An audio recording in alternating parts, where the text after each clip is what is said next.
I was shocked, and then if anyone saw the documentary for HBO, and actually I appears on the documentary because they show me in shock when the president said that. I was like, wow, I would never expect that thing.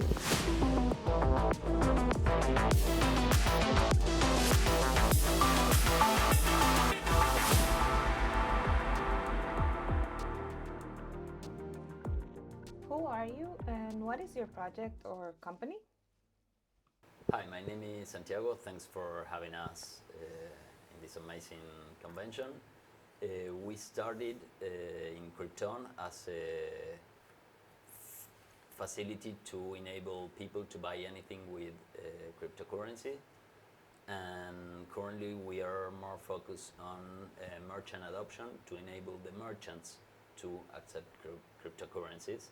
We have now more than 2,000 stores in Argentina accepting crypto through us, and as well with our partner in Brazil, Roselo. They also accept PIX, which is payments in reals, and they receive directly USDT. Nice. So my name is Dusan, and I'm a Bitcoin educator from Slovakia. My mission is to welcome 100 million people in the Bitcoin rabbit hole one day. So how we do it, we are having education centers. Right now, the main one in Honduras on the Roatan Island. And that's where we do the financial literacy classes for the whole communities. And we finance it with Bitcoin mining. So we are mining Bitcoin in Paraguay and Ethiopia. And with this Bitcoin, we finance the education. We also train the Bitcoin trainers, so educate the educators in various communities around the world. Hi, my name is Roselo Lopes. I'm from Brazil. Thank you very much for having me here. What we do in Brazil, it's trying to connect people to the financial system, the traditional financial system, to straight with crypto. So basically, people that don't have access to the traditional financial system now, using crypto, Bitcoin or USDT, they can pay anything in Brazil using that. All they need to do is download their wallet, or some wallets that uses in USDT also can be done. But the way we found is like make it easy to the user to trade every day, to buy goods every day, to pay for the supermarket every day. And I think the same technology now we are having Brazilians using in Argentina and Buenos Aires, like we do with Krypton.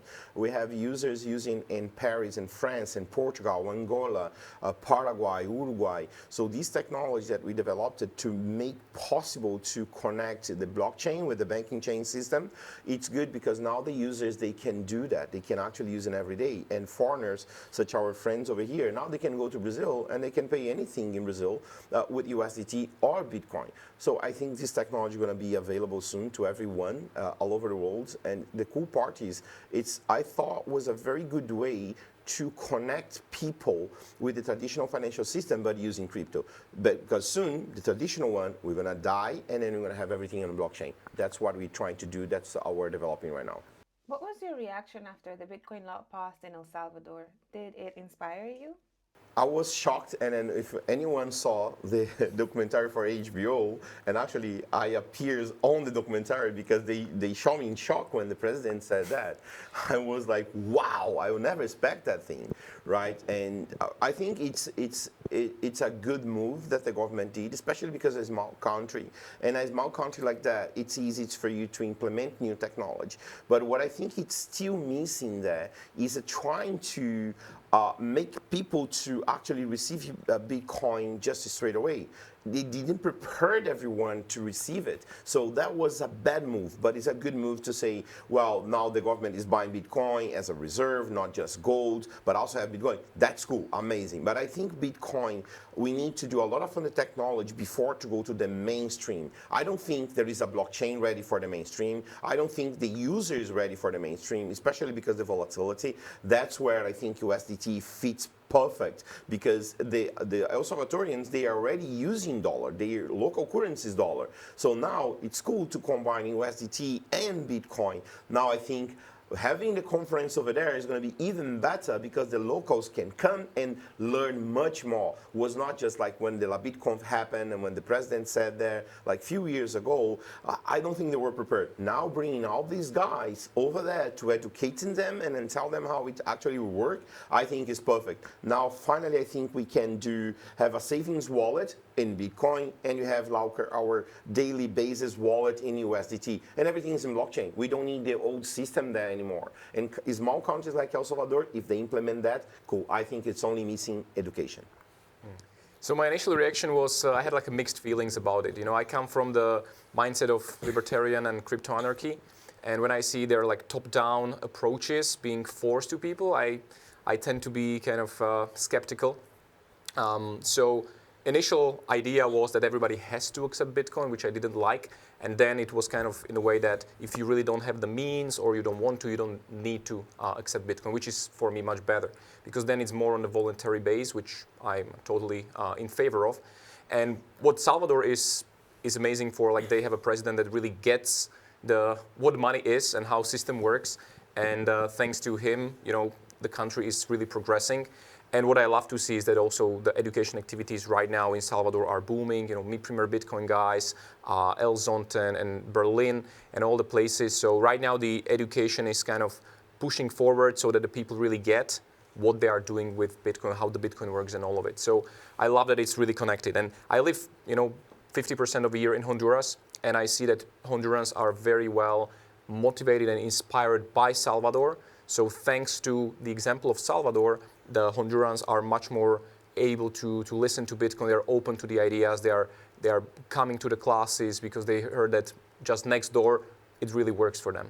So I think it's net positive, and we will see how that will develop as well. I had mixed feelings as well, but I think it was a good move. Perhaps it was the only move to successfully do it quick so that they didn't get cut down in the middle. What's missing is to a degree education and real adoption. But adoption will come with solutions where people don't even know they are using crypto, like with Truther or Krypton, where Brazilians can pay, and in the background the stability is needed, because for a merchant it's a little difficult to understand the philosophy of Bitcoin, because they need to pay goods, and if we've been in Bitcoin several cycles, and for me, that I understand the technology and how it works, it was really easy. Also, for being in Argentina, we are used to this volatility. But for a merchant that needs to pay the goods that they are going to sell, if the fluctuation is too big, for people thinking about a late outcome, or in several years, or in a cycle of 4 years, it's a little difficult. The first step is stability. So for real adoption, use case for Tether is really necessary. And I say it as a Bitcoiner, because not everyone can understand, and understanding needs education, and that education will come up eventually, like we'll learn to use debit cards, because there weren't in the beginning, and in the first steps of debit cards there was a little struggle or worries, or where is my money, but real adoption will come eventually. But we have to take baby steps and educate the people. Do you guys think that Honduras could become the next El Salvador in adoption? As a country and people, they want it, but the current government, I don't see them very in favor. Funnily enough, you know, today I was just scrolling Twitter, and there was a message that Bukele donated 2 Bitcoins to Honduras to build out, I think, like 1,000 schools, something like that, to help build it out. So, as far as I know, the current president, Xiomara, they are in kind of close touch with Bukele, with Nayib, and they talk about Bitcoin as well. But from how the bank works and how you see, you know, banking and politics working out in Honduras, it doesn't seem too much in favor of Bitcoin. We established the Academy and our company in a special economic zone called Prospera, which is Bitcoin as a legal tender, Bitcoin as a unit of account, the only jurisdiction in the world that they are doing that. So in that area, it's a small place, and Bitcoin, you can pay everything in there with Bitcoin. And people are seeing the benefits of it. but they are still kind of influenced by the politics. And so I think it's going to take more years. We will see what the next government next year will do. There's a huge push into a different party that's much more in favor of crypto, of free property, private property, and so on. So we will see. We will see. I would love to see a change. Okay, but what about Brazil?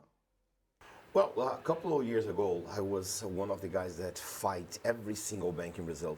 And I sued this biggest 6 banks in Brazil. I won every single one of those fights. Wow. And I used to be a very, very, very difficult guy too, of course, because of it. I even went, as a funny story, but I even went to the Brazilian Central Bank with a T-shirt, and it was written on F the banks, okay, on the Brazilian Central Bank. So I was fighting, a couple of years ago, I was fighting all that. But and then everything started changing. Now we see banks actually selling Bitcoins. We see banks selling ETF, which I think is cool. It's good because people are going to start to asking questions. What is this thing inside the bank? What is this bank talking about? So I think it's more like a Trojan horse that we can actually use for that. That being said, also the banks in Brazil, now they are saying the big banks, they having dollar account. Now is a possibility the digital banks has a USDT as a dollar account too.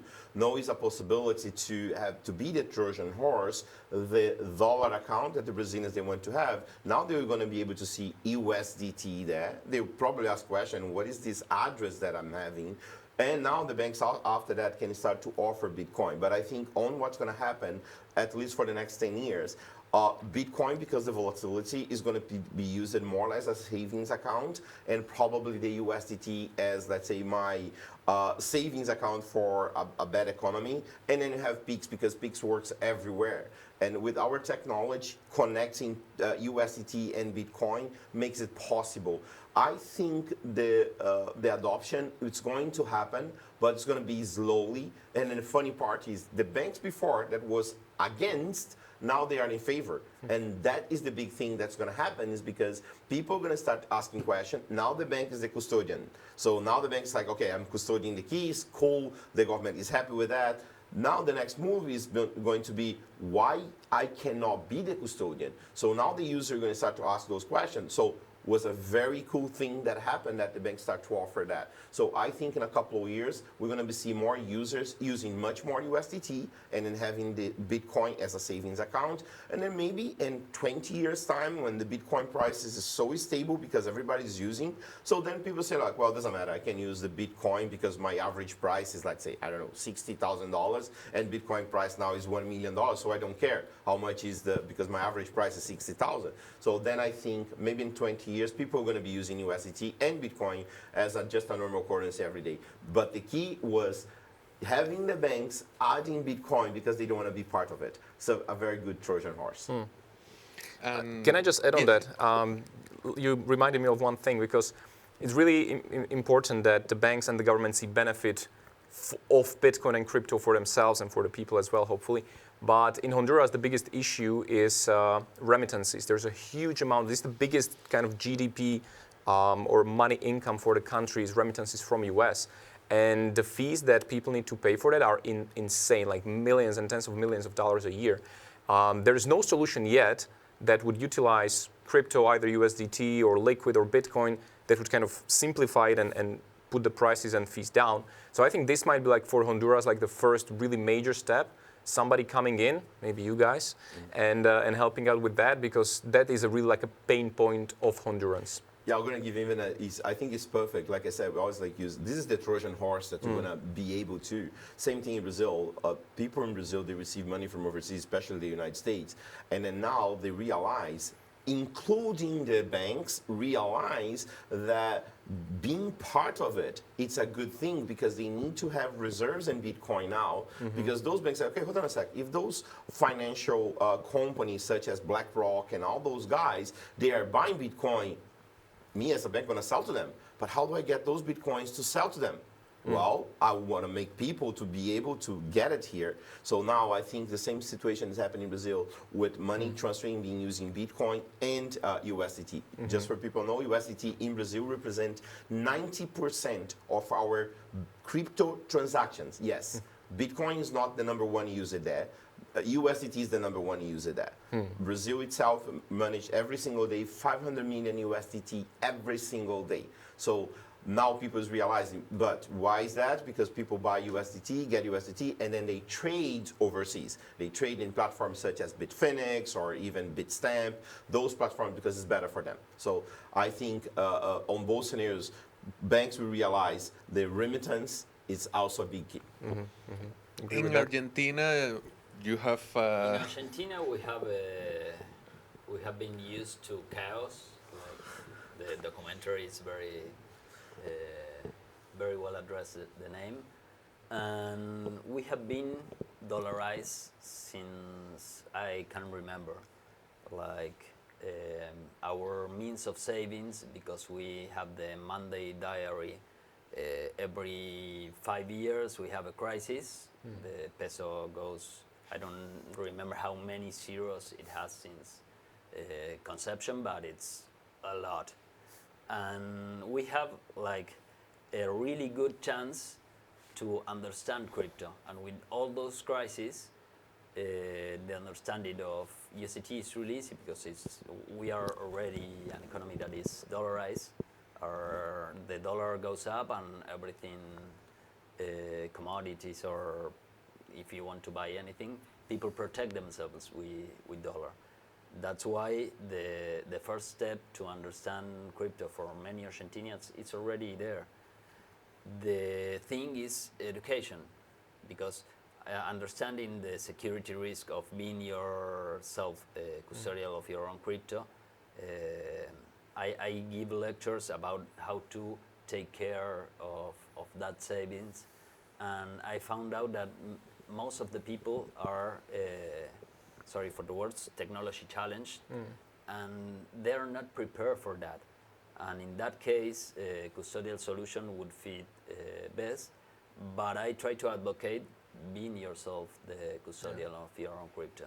And Bitcoin is like several steps up, because you have to understand a lot of the broken things that are with economics of all the countries, and also adapt the volatility in regulations in Argentina, that every time the government changes, it's like scrap everything and start over or whatever. So we are used to bypass these kinds of struggle, and I think it could be a good solution, but not forcing it like a parallel obligatory means to accept Bitcoin or USDT, because of real use case adoption. That's the way I think it's gonna happen, and we have the potential. How do you think this adoption will happen in each of your countries? Yes, like I said earlier, the adoption, we're participants in that. It's gonna come from solutions where, how we see it at least, from solutions where people start using crypto without even noticing. Like, for example, the use case of Brazilians coming to Argentina, paying directly in reals, and we have to educate the merchants that accept it, the importance of USDT. But if they don't want the stability of USDT, we translate the USDT to Argentinian pesos. So a fit of all the different currencies to be able to convert directly without the person even knowing it, and enable the traditional system to use it as well without even noticing. I think that's the means to faster adoption in every country at least. Yeah, totally. So reflecting on Honduras, we came in, and basically on Roatan, on the island, there was one place accepting Bitcoin. Like, there was literally like no community, nothing. So we kind of started from the ground. And right now there are like 60 places, almost 70 places accepting Bitcoin, people going to classes. Right now, actually yesterday we finished the Bitcoin diploma graduation for the teachers in one school. But it really requires pushing and explaining, like, why even bother about Bitcoin. And looking back to the education process, like, we always start with how money works and what is wrong on money and what was the history. And if somebody gets control of the money, it doesn't end up well. And when people really get this, they are much more willing to open up and to really listen to what Bitcoin is as a solution. And also what I find is important is that people need to start value their own time much more. Because for me, you're exchanging your time and energy that is limited for something that's unlimited. And if you don't get this connection, then you don't care about other solutions. You don't care about Bitcoin. And once you get that connection, you start to value yourself much more, and that's what kickstarts in people the journey of self-sovereignty, keeping their own money in their own hands. Because I see the same as you. There's such a low percentage of people that are willing to custody their own funds because they're afraid. They think they are not capable, although some clients I have are like 80 years old and they are pretty amazing with like how to store their funds. So they're afraid. There's a lot of misconceptions about it. And it's the same as with like, running or having password managers, having, some really like strong passwords.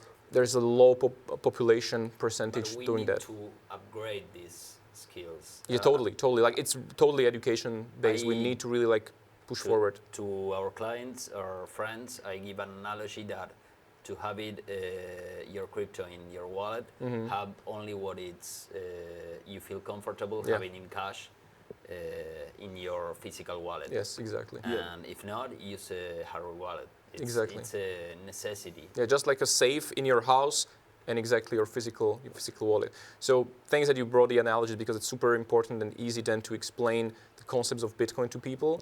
They're then much more willing to open up and listen. So I see, the adoption happening bottom up. That's what kind of stays, because if you do it top down, you change the party, you change the politician, you change the president, and suddenly it can just fall apart super quickly. I think we can feel very identified with that last part.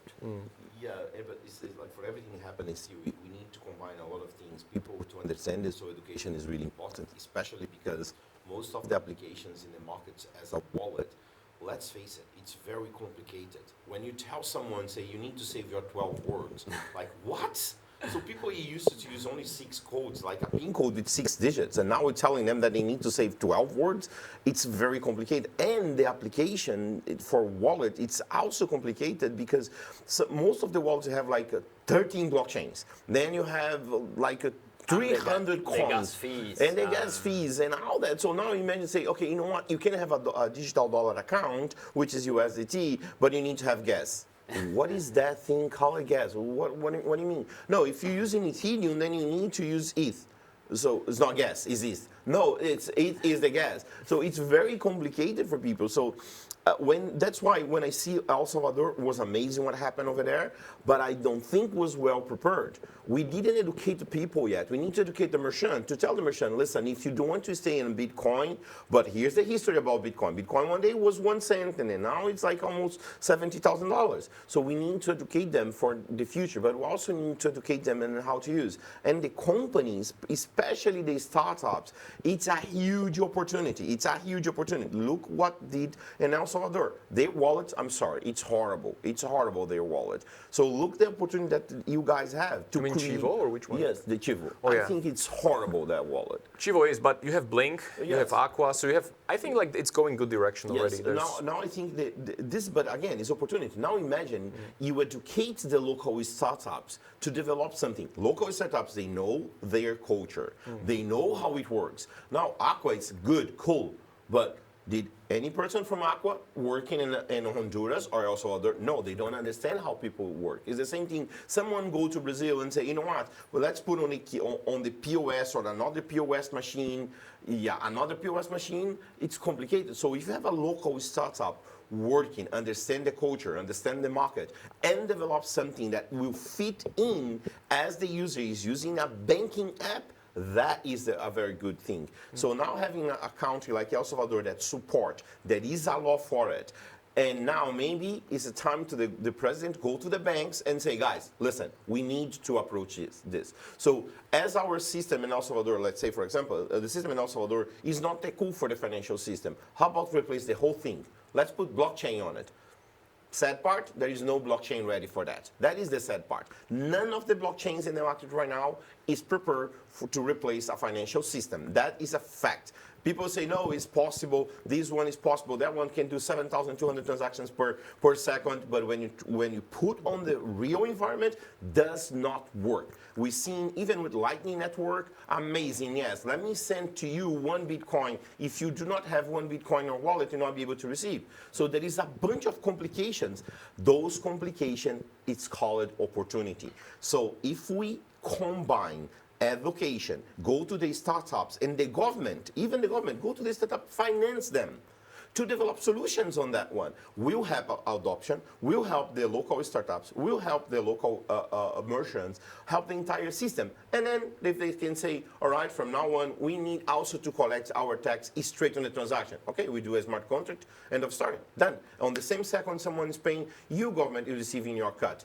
So it's perfect system to be implemented, but we need the politicians to help on that one. If you don't have them, then fine. But like you said, if we come from the guys that understand education, startups, and you have those guys over here that create the laws, meeting in the middle, then you have a perfect solution for the world or for third world countries like such as El Salvador, Brazil, Argentina, and all that.